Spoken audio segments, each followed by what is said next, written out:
Et salut l'équipe! Salut les amis. On avait jusqu'à tard hier soir pour connaître le nom du Ballon d'Or 2025 et c'est cet homme, Ousmane Dembélé, le Français qui succède à Rodri. Merci à tous ceux qui étaient présents pour nous suivre jusqu'à tard dans la nuit. On vous a vu très nombreux sur le live et franchement ça fait super plaisir. Donc aujourd'hui voilà, on va faire un petit débrief, retourner sur les points de science et cérémonies. C'est parti!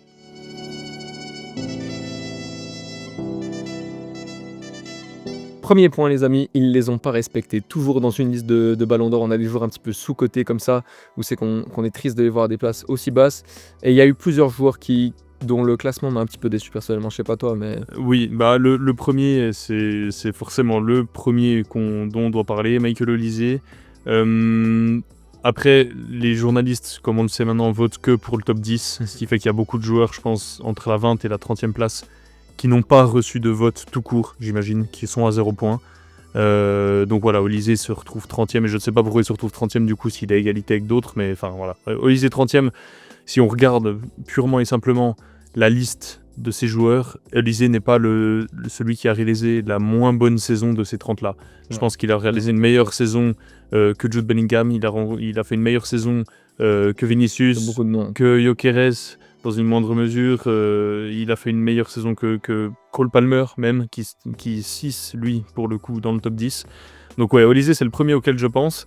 Et je pense que tous les supporters du Bayern seront d'accord là-dessus. Parce que je dirais surtout, c'est que si on regarde en termes de chiffres, Michael Olise, meilleur passeur de Bundesliga, rookie de Bundesliga pour sa première saison, meilleur joueur au Bayern. Et en termes de statistiques, c'est très très costaud, à tel point que c'est vraiment similaire à Lamine Yamal. Pour moi, ils font une saison quasi identique finalement sur le plan statistique. Il a une contribution de plus sur toute la saison, toute compétition confondue. Et c'est juste que ça me chagrine un peu de voir que l'un finit 2e et l'autre 30e. C'est ça. Je dis pas, Yamal a eu cet aspect extrêmement impressionnant dans de grandes rencontres, on aura le temps d'en parler. Mais voilà, Olise pour moi, c'est le premier nom qui m'a choqué. Comme ça, dans le courant de l'après-midi, on voit bim, Olise 30e. Bon. 12 buts, 15 passes D en Bundesliga, voilà, en 34 matchs. Pour une première saison, 27 contributions décisives en 34 matchs. Pour une première saison, alors qu'il venait d'un club qui n'avait jamais disputé la Ligue des Champions, Crystal Palace, etc. C'est vrai que c'est un peu dur de le voir autant bas, même si on en comprend les raisons qu'il y a derrière, pas les raisons sportives, mais les raisons du vote de la cérémonie, finalement. Puis si on regarde en Champions League, c'est un peu la de même augure. Hein. Il a eu 7 contributions en 14 matchs. Il était décisif une fois tous les 2 matchs, ce qui est très correct pour une première saison. Et puis voilà, Olise, c'est clair que nous, en tant que fans du Bayern, ça nous a fait de la peine. Si je peux réagir directement, 2 places au-dessus de lui, il y a Virgil van Dijk, capitaine de Liverpool, qui roule sur la Première Ligue, qui était jusqu'au mois de février, en tout cas, considéré comme la meilleure équipe d'Europe, par beaucoup d'observateurs du foot, il me semble.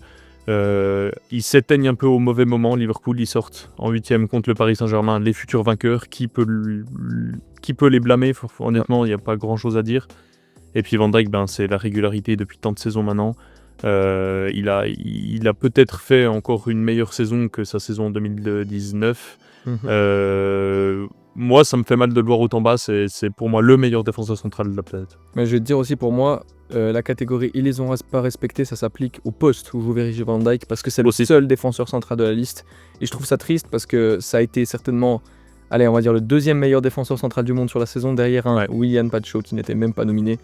Donc voilà, de voir un Van Dijk seulement 28e et un Pacho pas nominé, c'était un des thèmes principaux au moment où la liste est sortie. Mais vraiment, le manque de respect envers les défenseurs, je trouve que c'est quand même un point négatif de cette liste. Si on remonte un petit peu... On peut parler un peu d'Haaland qui a mis sa palette de buts, mais qui fait saison blanche. Ouais, légèrement. Peut-être Fabian. En fait, tous les joueurs du PSG, c'est vrai qu'on les aurait vus haut. Fabien Ruiz, quand même, il a été clutch dans des moments importants. Je pense notamment à son but contre Arsenal, au Parc, qui qualifie le Paris Saint-Germain. Après, c'est un peu toujours le même problème avec les joueurs du PSG. Quand il y en a beaucoup dans une liste, forcément, les votes se dispersent. C'est exactement le même cas pour Kvara, d'ailleurs, qui finit au final seulement 12e. C'est quand même João Neves, 9e. Je l'avais pas vu, c'est juste, tu fais bien de le dire. Mais voilà, Kvara, en plus, il arrive au mercato d'hiver. Alors en plus, c'est vrai que c'est déjà pas mal de le voir à cette place-là. Mais on arrive, pour moi, à la pire position. Pedri. Pedri 11e, pas dans le top 10. Quand on voit que Mbappé et Palmer y sont, c'est vrai que c'est assez dur quand même, parce que Pedri, collectivement, il fait une saison... si on compare aux deux, Palmer, lui, il prend la Conference League. Est-ce que c'est vraiment un trophée majeur? Je ne pense pas. Surtout qu'ils n'avaient aucune concu de Chelsea dans cette conférence. Voilà, et puis je crois que, j'ai vu passer la stat, mais de février à mai 2025, Palmer met 1 but. Voilà. Il a été éteint toute la deuxième partie de saison. Mbappé a mis ses buts, on le sait, même s'il a connu un début de saison très compliqué. Pedri, pour le coup, je pense qu'il fait une meilleure saison que ces deux joueurs-là. Et il se retrouve même pas derrière, il se retrouve loin derrière. Et ça, Surtout, en fait, si vous avez regardé un petit peu tous les matchs du Barça, à la fin, il y a toujours un synthé au match de Liga qui dit qui est le joueur du match. Ouais. Et c'est Pedri qui, quasiment à tous les matchs, était au mieux match pour le Barça. C'était pas Lamine Yamal, c'était pas Rafinha, qui lui aussi, je trouve d'ailleurs, a été assez mal classé, finalement 5e. Ouais. On l'a répété plusieurs fois sur le live, mais nous, on pensait que c'était potentiellement le candidat le plus crédible en Ballon d'Or si on prenait l'ensemble des 3 critères, Ouais. à savoir les performances individuelles, caractère impressionnant, les performances collectives et le fair play. Je pense que Rafinha cochait quand même pas mal de cases. C'est ça. Seulement 5e, j'avoue que je suis un petit peu surpris. Après, quand on va un petit peu détailler tous les noms qui ont fini aux premières places, de toute façon, ils avaient tous leur argument, c'est clair. Et à l'inverse, il y a des joueurs, là on vient de parler des joueurs qui ont fini selon nous un peu trop bas, il y a des joueurs qui ont fini un peu trop haut. C'est notre deuxième angle, des joueurs les imposteurs, comme on les a appelés. Si on reprend par le bas peut-être. On reprend par le bas. Je trouve que Florian Wirtz est dans la liste des 30. Déjà dans la liste des 30, c'est déjà il fait une saison pas terrible avec Leverkusen l'année passée, alors que celle d'avant était exceptionnelle. Saison blanche. Voilà, donc pas de titre. Je pense que son transfert à Liverpool a peut-être aussi un peu joué. Ouais. Mais après, forcément, il faut monter un peu dans le classement pour voir des joueurs qui sont plus trop hauts selon nous. Déjà, Jude Bellingham. Vinicius. Effectivement, Jude Bellingham et Vinicius réalisent tous deux un peu à l'image d'Mbappé, mais c'est encore pire qu'Mbappé parce qu'en fait Mbappé au moins il a les stats pour lui. C'est ça. Alors que Vinicius et Bellingham honnêtement ne font pas une bonne saison. Si on est très sincère, s'ils s'appellent pas Vinicius et Bellingham et qu'ils jouent pas au Real Madrid et que il n'y a pas encore le scandale de l'année passée dans toutes les têtes, ce qu'ils sont sur la liste des 30, j'en suis pas certain. Et puis pour finir avec le troisième du Real Madrid, Kylian Mbappé, après là, honnêtement, je peux l'entendre dans le sens où il remplit au moins un des 3 critères. Oui, c'est qu'il a été impressionnant d'un point de vue individuel. Voilà, c'est ça. Par contre, collectivement, l'équipe du Real Madrid a vraiment pas performé. En fait, c'est ça. Et moi, ce qui me dérange, c'est un peu la contradiction entre le haut du classement et la place de Kylian Mbappé. C'est-à-dire que, honnêtement, pourquoi Dembélé gagne le Ballon d'Or, c'est en grande partie parce qu'il remporte la Ligue des Champions. Bien sûr. Et après, il a eu des qualités individuelles, des performances de très haut niveau, il marque contre Arsenal, pas de souci. Mais c'est en grande partie. S'il ne prend pas la Ligue des Champions, il n'est pas Ballon d'Or. Mais dans ce cas-là, si on donne autant d'importance au trophée collectif pour accorder le Ballon d'Or, pourquoi Mbappé qui fait saison blanche se retrouve autant en haut du coup? C'est une question de cohérence. C'est que France Football a essayé de simplifier les critères en mettant 3 comme ça. Et j'ai l'impression que les 100 journalistes votants ont évidemment chacun leur sensibilité, et c'est ça qui va jouer finalement dans des votes qui sont parfois pas très logiques. Moi c'est une question de cohérence, ça me va pas, tu vois. Par exemple, si on estime que Ousmane Dembélé doit le gagner parce qu'il a été exceptionnel en Ligue des Champions et que collectivement le Paris Saint-Germain a réalisé une grande saison, pour moi Nuno Mendes doit être devant Mbappé, un Kvaratskhelia doit être devant Mbappé, même un Donnarumma. À ce moment-là, c'est ce qu'on a déjà discuté justement hier sur le live, c'est que ça reste une récompense individuelle. Je veux dire, le Paris Saint-Germain a déjà été récompensé par le plus grand trophée de club dans le sport qu'est le football, à savoir la Ligue des Champions. Le Ballon d'Or reste un trophée individuel et je pense que en ce sens c'est juste ces 2 critères qui parfois s'opposent un petit peu, peut-être, qui fait que voilà, des fois on peut avoir droit à des classements un petit peu. Mais dans ce cas-là, si on reprend vraiment que les qualités individuelles des joueurs, faut revoir le classement complètement. C'est Yamal qui est premier, bien sûr. C'est peut-être Mbappé qui est deuxième. Si on prend purement les qualités individuelles du joueur, et c'est peut-être Rafinha qui est 3e et Salah 4e. Et Messi aurait 15 ballons d'or. Et Messi aurait 15 ballons d'or, et voilà, parce que c'est le meilleur joueur depuis la nuit des temps. Mais du coup, moi, c'était juste une question de cohérence, de se dire pourquoi est-ce que chez Ousmane Dembélé, les trophées collectifs comptent beaucoup dans son classement, et chez Mbappé, il compte pas en fait. Donc voilà. Mais pour terminer sur le plus gros scandale, entre guillemets, Cole Palmer. Pour moi, venons-y, effectivement. Parce que déjà, j'avais vu des gens s'exclamer quand on l'a vu dans le top 30, et à raison, parce que Cole Palmer, encore une fois, si on parle de qualité, c'est un top joueur. Bien sûr. Il a tous les jours, il a sa place dans cette liste. Par contre, sa saison avec Chelsea, elle était en demi-teinte, je pense qu'on peut dire. Bonne première partie de saison, la deuxième, très compliquée, tu as dit un but sur la deuxième partie de saison. Et alors effectivement, c'est un peu comme Désiré Doué, il a eu droit à son moment de gloire, à son match en Mondiovision, finale de Coupe du Monde des clubs, où il terrasse la grande équipe du Paris Saint-Germain quasiment à lui tout seul. Mais est-ce que ça te donne droit à une place dans le top 10, enfin, en l'occurrence 8e du Ballon d'Or, quand tu regardes que des mecs qui ont été beaucoup plus réguliers finalement sur toute la saison vont finir à des places inférieures, je trouve que pour moi c'est pas juste. Et c'est en ce sens-là que je verrais Cole Palmer comme la plus grande injustice entre guillemets de ce classement. Je suis assez d'accord, et j'ai vu une stat passée qui illustre très bien, je trouve ça. C'est que Palmer, c'est le premier joueur depuis Neymar en 2000, du coup c'était en 2013 il me semble, que Neymar fait son top 10, c'est ça?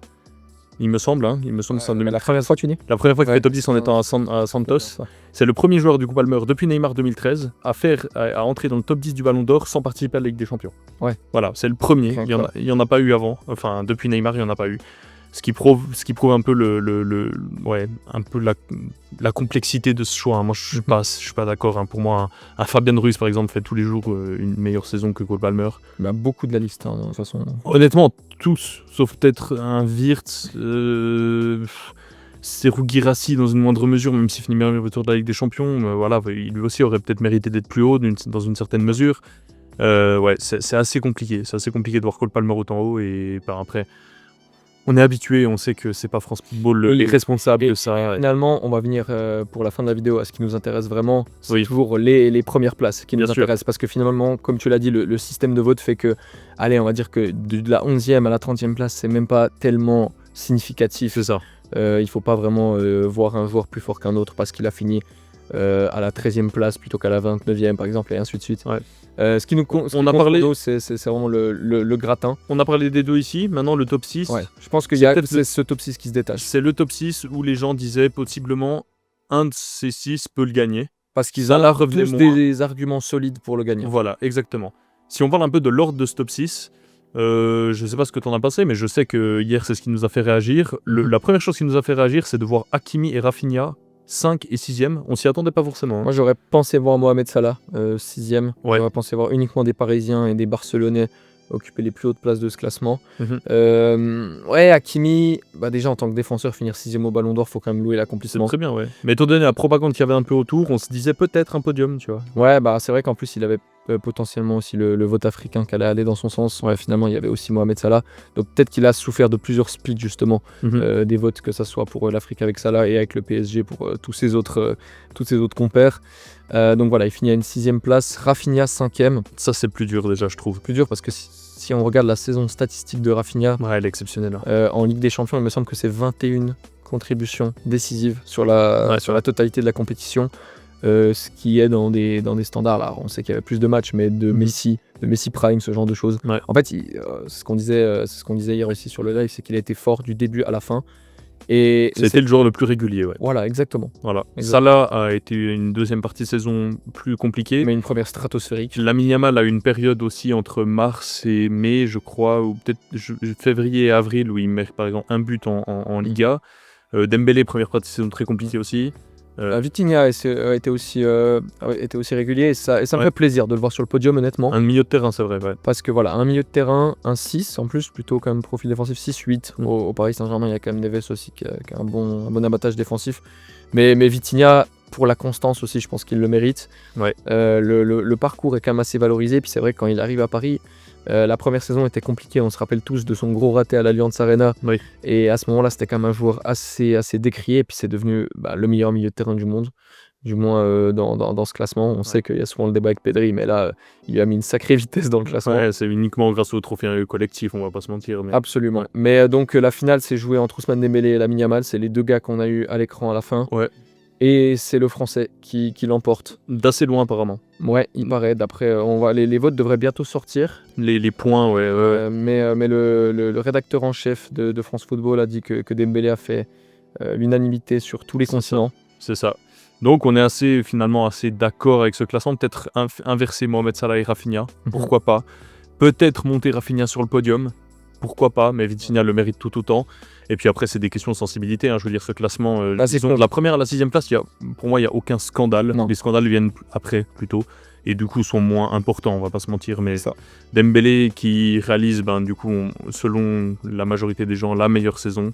Il remporte, il fait le triplé, il finit meilleur joueur de Ligue 1, il finit meilleur joueur de la Ligue des Champions, quand même. Ne l'oublions pas. Il n'a pas gagné ce ballon d'or uniquement grâce à son pressing en finale. Donc voilà. Mais Dembélé qui fait en tout cas un très beau ballon d'or, je trouve quand même, parce qu'il a incarné vraiment, je trouve, la résilience. Ouais. J'ai été très touché honnêtement par son discours. C'est la première fois que je voyais un discours de ballon d'or comme ça, très sincère, qui paraissait autant réel et autant spontané. Ouais. La maman qui monte sur scène, tout ça aussi, c'était vraiment des belles images. Il était très ému, Ousmane. Et voilà, je trouve qu'il incarne vraiment une belle image aussi pour le sport, qui montre qu'il faut toujours se battre et puis qu'on peut toujours arriver au sommet. C'est un beau vainqueur. En travaillant, c'est clair. Et à l'inverse, Lamine, le talent pur, qui a été d'ailleurs aussi fair play, il a félicité Ousmane Dembélé d'entrée de jeu également sur Instagram. Donc même si Lamine, c'est un sujet toujours assez sensible dans les médias, on essaie toujours de le faire passer pour le diable, ceci, cela.